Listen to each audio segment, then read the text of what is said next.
This is one of Houston's go-to sets out of a timeout or to open a half or the game. It's going to be a floppy action. Now they're going to feed the post right here into a punch action at the mid post. Then we have a 5 down screen curl right to a little touch floater. So let's break down this set right here. So it's going to start in a floppy action right here. So you can see the first screen set by Cryer right here. This offensive player is going to come off the double side. Then Cryer is going to come off the single side to receive the ball at the right wing right here. Now, once he receives the ball from that floppy action, they're going to go 4 punch action right here. So they're feeding the post in the mid post right here for spacing purposes in the paint.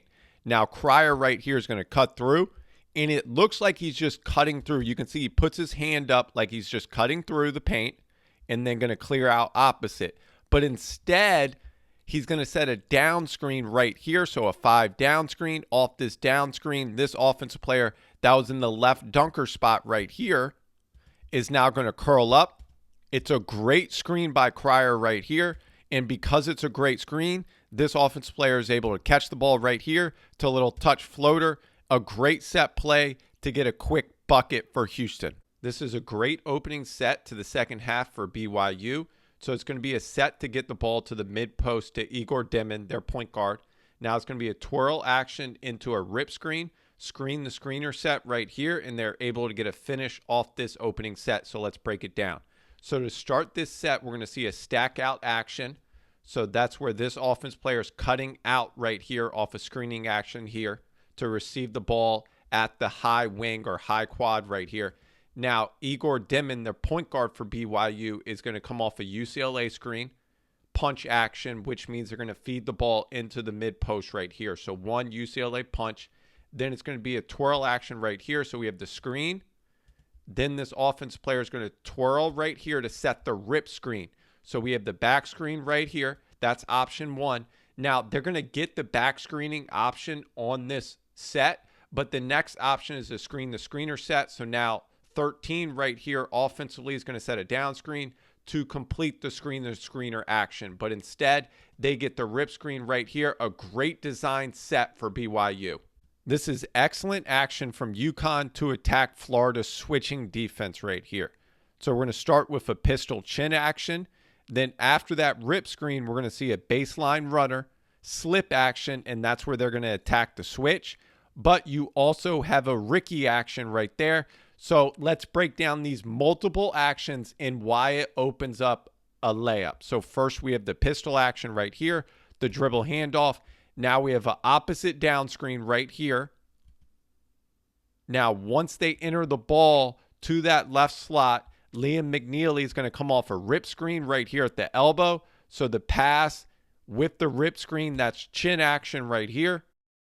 Now, the offensive player in that right corner is going to come off a baseline runner. So that's 2 screening actions right here.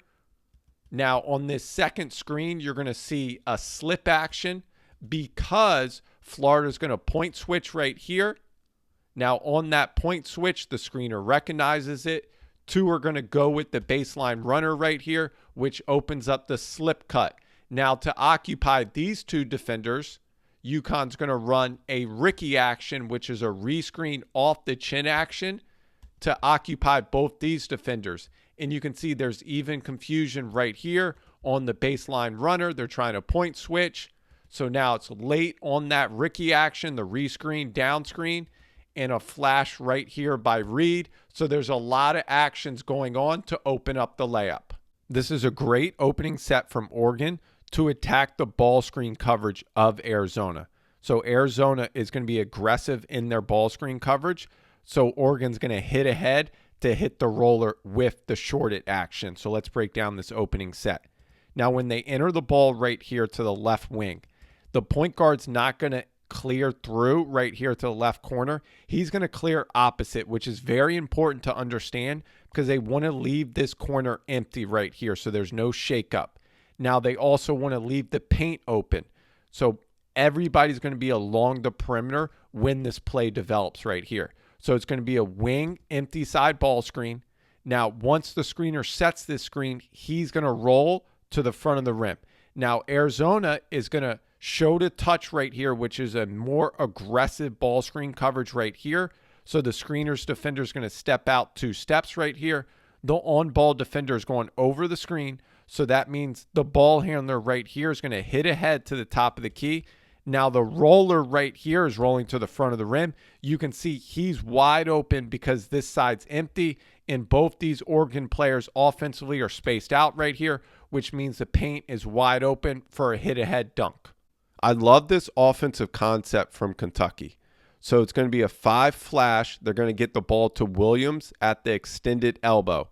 And then once he catches it, it's going to be a cut over top, and then it's going to be a pitch back. So it forms an X right here once he receives the ball at the extended elbow. So it's about 15 feet right there when he catches the ball. A 5 flash. Now you're going to see the point guard cut over top right here. And then this offensive player is going to go over top the point guard right here. It's basically a screening action, but he doesn't set a screen, but it confuses the defense right here.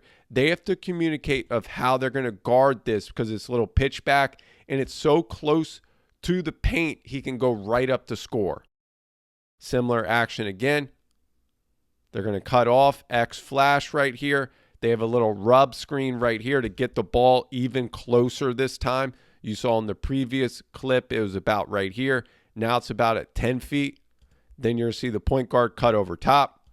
It's basically a ghost screen right here where it's not really a screen, but it's enough to cause the defense to communicate and confusion right here. He can pitch it back right here to the offense player that came from that corner, and he's attacking downhill right here to get to 6 feet to a little push floater. Here's one of the brilliant sets from Creighton. So it's going to be a double drag action with a Spain action, and the rip screen or back screen is going to be on the second screener. So let's break down this set. So to start, you're going to see the 2 screens right here. So this is the double drag action. The first screener right here, number 23, is going to set the initial screen. Then he's going to pop the space over here. Now the second screener right here, Kolkbrenner, he's going to roll with the rip screen. So we can see right here there's going to be a back screen. So now the ball handler is going to come off the first screen. The second screen, now here's the rip screen right here. So that's the double drag Spain action. A Spain action is a ball screen with a back screen. Now, there's going to be 2 defenders from Auburn that go with the second screener when he's coming off that rip screen, which means after the rip screen, the pop is going to be wide open right here. So see this whole action again right here and why they get the pop. Double drag, Spain action, 2 go with the second screener, and the pop's wide open.